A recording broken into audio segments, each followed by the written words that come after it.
Hi everybody, welcome to 5-Minute Ministries. Now, before you pass judgment on me, I'd like you to hear me out with this topic because it can be very controversial. Now, back when God made Adam and Eve, when He first made them, there was no sin in them. He didn't make them with sin already there. The sin came into them when they chose to disobey God.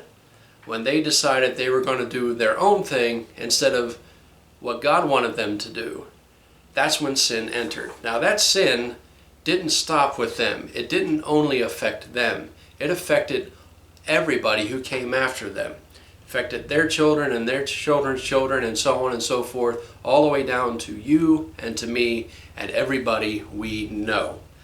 The sin nature is passed on just like a genetic trait. But this genetic trait goes to everybody.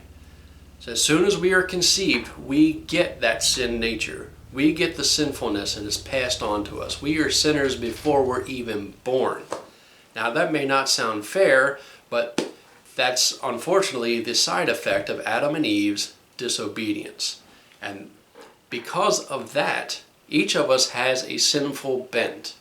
Now we commit sins all the time. Everybody lies. Everybody will steal in one way or another. Everyone will talk bad about other people. Everyone will have negative thoughts and negative words towards others. And not just negative, but sinful words and thoughts toward others. And that's what I'm talking about. When I say all of us have that sin nature, that is not God's fault. God is not the one who put it there. Human beings brought it on themselves. And while it is passed on to us, we still choose to commit those sins. And I've said that in several other messages. We make a decision to feed into that bent that we have. We may not commit one sin, but we will certainly go after another.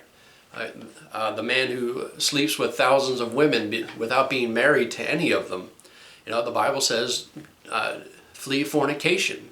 But he has a bent toward doing that. It is not God's fault that he has that. He feeds into that bent. So when people say, well, God made me this, God gave me a temper. And sometimes you'll find on social media where they'll say, oh, well, God made me with sugar and spice with a dash of sarcasm and a temper. Well, that is not God's fault. God didn't give you that sin. It was already there. You fed into it, as I've said already.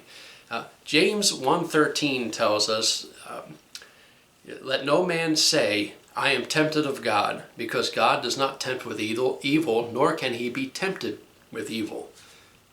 I'm paraphrasing. But that is wholly true. God doesn't tempt anybody. He doesn't make anybody sin. And he doesn't make us the sinful people that we are.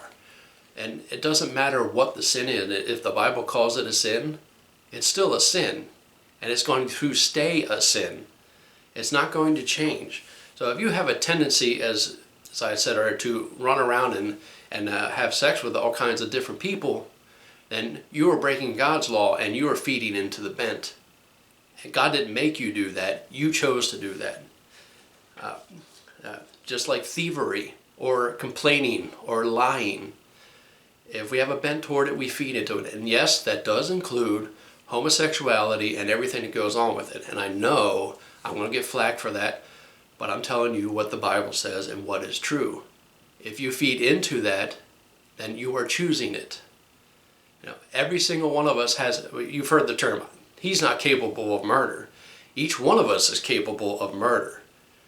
It's whether or not we decide we're going to feed into the murder or not. Are we going to commit it or are we not going to commit it?